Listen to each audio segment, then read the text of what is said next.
Olá, que bom ter a sua companhia aqui, você que tem acompanhado essa série ou você que está chegando aqui pela primeira vez. Nós temos aproveitado esse clima de Semana Santa e falado sobre os momentos finais da vida de Jesus aqui na Terra. Se você não viu os episódios anteriores, eles vão ficar na descrição desse vídeo. Então corre lá e confira. Hoje a gente fala sobre o amor confronta. Esse é o tema do nosso episódio 3. E se você já tem percebido, a gente, toda vez que vai apresentar um tema novo, sempre resume esse tema por meio de uma frase central. E a nossa frase de hoje é: se o erro é proclamado, Deus não fica em silêncio. Deus nunca permitirá que seus filhos e as pessoas sinceras sejam enganadas pela atuação de Satanás e seus agentes. Portanto, Deus naturalmente vai fazer alguma coisa, ele não vai ficar de braços cruzados. E hoje nós vamos ver como Jesus reagiu às manifestações equivocadas da religião nos seus dias.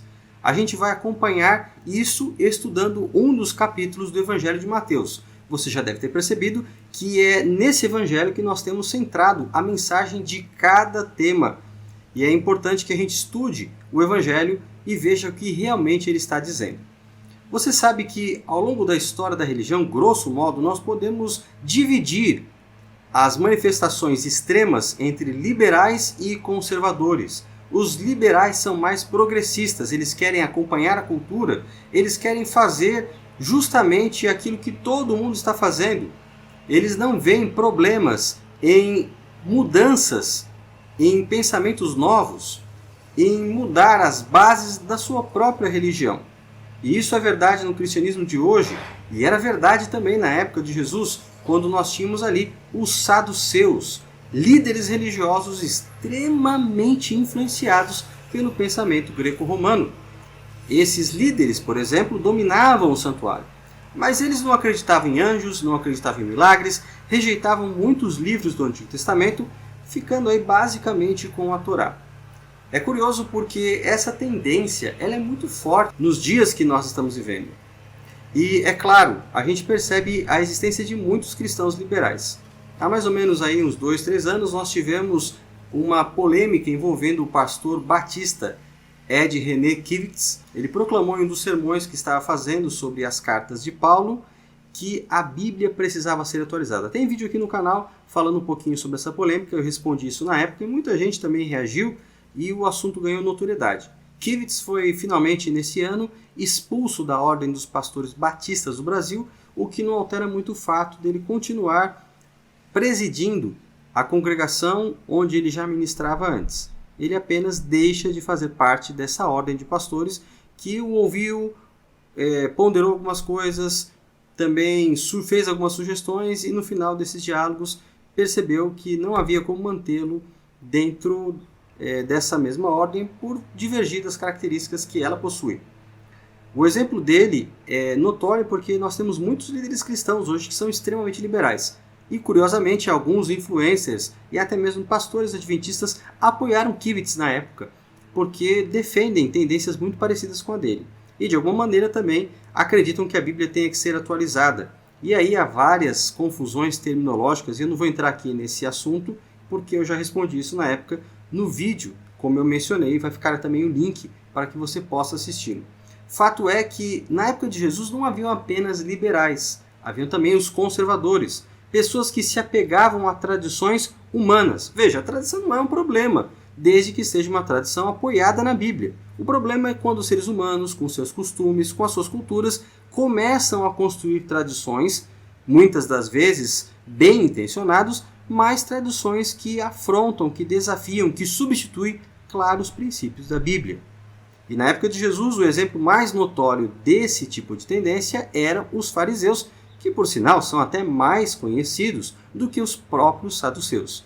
E a razão deles terem ficado assim tão famosos é justamente porque o maior número de conflitos que Jesus teve foi com eles.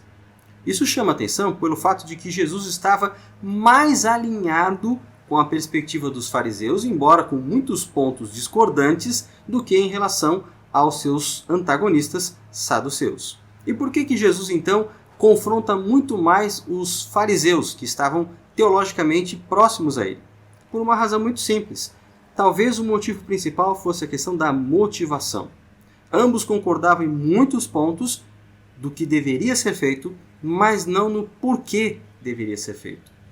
E Jesus realmente caracteriza esses líderes pela sua hipocrisia, pela sua atitude fingida e exterior, pela sua abordagem apenas da forma da religião, sem jamais chegar à essência. E nesse vídeo eu vou falar então sobre Mateus 23, o texto que eu escolhi, que faz parte dessa sequência de dias finais do ministério de Jesus aqui na Terra. E nessa sequência de Mateus 23, nós encontramos 7 ais proferidos contra os fariseus.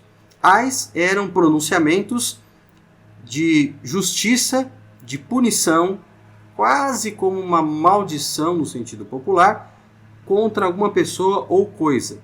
E nesse caso aqui, Jesus está proferindo esses ais, essas sentenças muito duras com respeito aos líderes religiosos, aos fariseus. E o primeiro ai que ele profere está em Mateus 23, 13. Diz o texto: Ai de vós, escribas e fariseus hipócritas, porque fechais o reino dos céus diante dos homens, pois vós não entrais nem deixais entrar os que estão entrando. Eles dificultavam o acesso ao reino. Isso porque criavam uma vida religiosa baseada em regras que deveriam ser meticulosamente observadas, centenas de leis adicionais, fora as leis da Bíblia, que tornavam a vida deles extremamente pesada, dificultosa. Há alguns exemplos de como eles guardavam o sábado. As leis do sábado criavam proibições que parecem hoje ridículas, e na verdade acho que são mesmo. Por exemplo, não pode cuspir no chão no dia de sábado, porque se você cuspir, você está lavrando a terra. E lavrar a terra é trabalho, portanto não deve ser feito no sábado. Percebe? Uma coisa que parte de uma construção racional bem obtusa, algo completamente subjetivo e que tornava a vida das pessoas bem complicada. Um outro exemplo, a pessoa não podia carregar nenhum lenço no seu bolso no dia de sábado, porque carregar coisas envolve trabalho.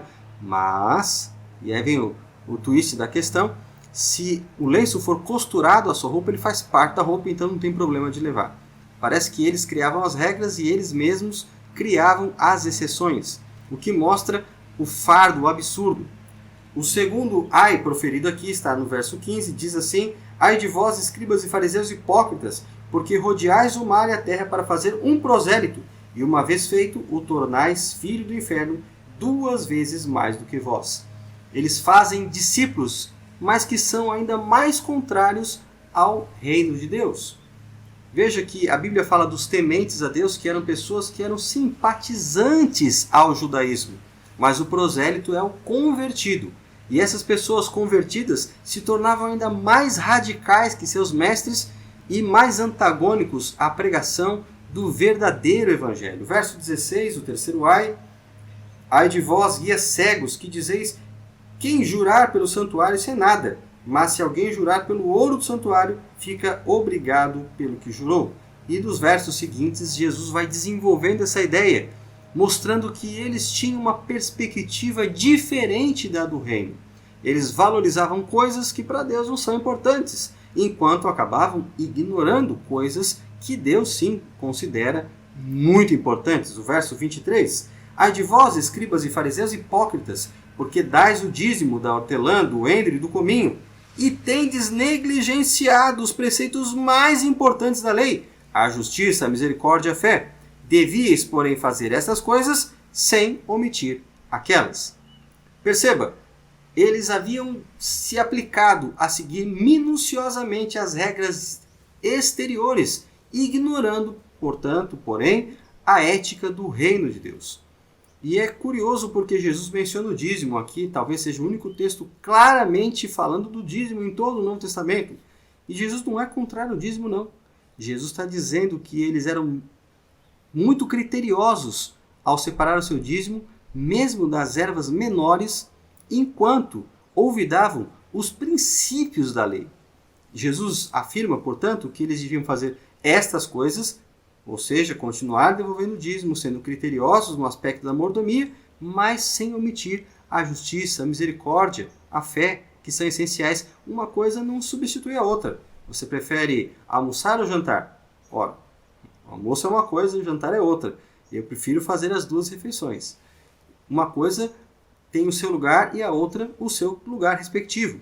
Da mesma maneira, os dízimos, as ofertas, os pactos, tudo aquilo que nós entregamos a Deus é pedido por Ele e tem o seu lugar, mas isso não substitui vivermos de uma forma ética como Deus pede, assim também como a vida ética não substitui o aspecto da mordomia. As duas devem caminhar lado a lado. Nós temos aí o quinto ai no verso 25, diz o texto bíblico: ai de vós, escribas e fariseus hipócritas, porque limpais o exterior do copo e do prato, mas estes por dentro estão cheios de rapina e intemperança. Eles preocupavam-se com a limpeza exterior sem limpar o interior para o reino. Não só de objetos, mas também do próprio corpo. E você percebe aí que existem regras para lavar as mãos, e Jesus teve conflitos em relação a isso, mas eles não limpavam o interior, não estavam preocupados com a pureza moral, com aquilo que realmente contamina o homem. O penúltimo ai, no verso 27, diz assim: ai de vós, escribas e fariseus hipócritas, porque sois semelhantes aos sepulcros caiados, que por fora se mostram belos, mas interiormente estão cheios de ossos de mortos, de toda a imundícia. Certa vez eu e minha esposa estivemos passeando por um cemitério em Buenos Aires. Eu sei, pode parecer macabro, nós não estamos acostumados a isso, mas falaram que o cemitério realmente era muito bonito, tinha construções, monumentos e muita gente famosa daquele país, Argentina, enterrado naquele lugar. Então nós fomos conhecer, e de fato era um cemitério que chamava bastante atenção, mas além da beleza exterior, das efígies, das mensagens das lápides, das próprias esculturas, a gente sabe que dentro estão pessoas mortas ou restos mortais, coisas podres. E Jesus fala isso dos fariseus também. Por fora, eles eram como sepulcros caiados, com cal, bonitos, arrumados, embelezados, mas dentro estavam mortos. Eles viviam das aparências, mas estavam mortos para o reino no seu interior. E a última, que é talvez a confirmação de tudo aquilo que Jesus estava dizendo, está aqui no verso 29, diz assim: ai de vós, escribas e fariseus hipócritas, porque edificais os sepulcros dos profetas e adornais os túmulos dos justos. E aqui Jesus alega que eles sempre se defendiam dizendo que se tivessem vivido na época dos seus pais, eles não teriam perseguido os profetas e os mensageiros de Deus. Mas, no finalzinho, Jesus fala para eles, sentenciando-os, que ele enviaria a eles profetas, sábios e escribas, no verso 34. A uns matareis e crucificareis, a outros açoitareis nas vossas sinagogas e perseguireis de cidade em cidade, para que sobre vós recaia todo o sangue justo derramado sobre a terra, desde o sangue do justo Abel até o sangue de Zacarias, filho de Baraquias, a quem mataste entre o santuário e o altar. Eles fingiam defender os profetas do passado, mas se recusavam a ouvir os mensageiros atuais do reino de Deus, mostrando que tinham a mesma disposição assassina e contrária ao reino como os seus antepassados. Em tudo isso, nós percebemos a hipocrisia desses líderes religiosos, uma religião exterior e um caminho que de fato não é frutífero, que não santifica a alma, que não traz respostas ao pecador. Por isso, Jesus, representante máximo de Deus, o próprio Filho de Deus, combate os líderes religiosos do seu tempo. Ele, nesse capítulo, ataca fortemente os fariseus, embora, como já vimos, ele também era contrário aos saduceus. Nem liberais, nem conservadores, que apenas, em muitos casos, servem apenas para manter regras por manter, por uma questão de tradição, sem pensar nelas, sem questioná-las, sem ver se são autenticamente compatíveis com a Bíblia ou não. O que nós precisamos é de uma fé equilibrada e uma fé que seja bíblica. Quando eu digo equilibrada, veja, não é um meio termo entre conservadores e liberais, porque nem sempre isso é o correto, mas equilibrada no sentido de buscar na palavra de Deus o equilíbrio necessário. E o convite de hoje, eu quero encerrar com ele: Jesus oferece uma vida ligada ao reino, provendo uma verdadeira mudança exterior.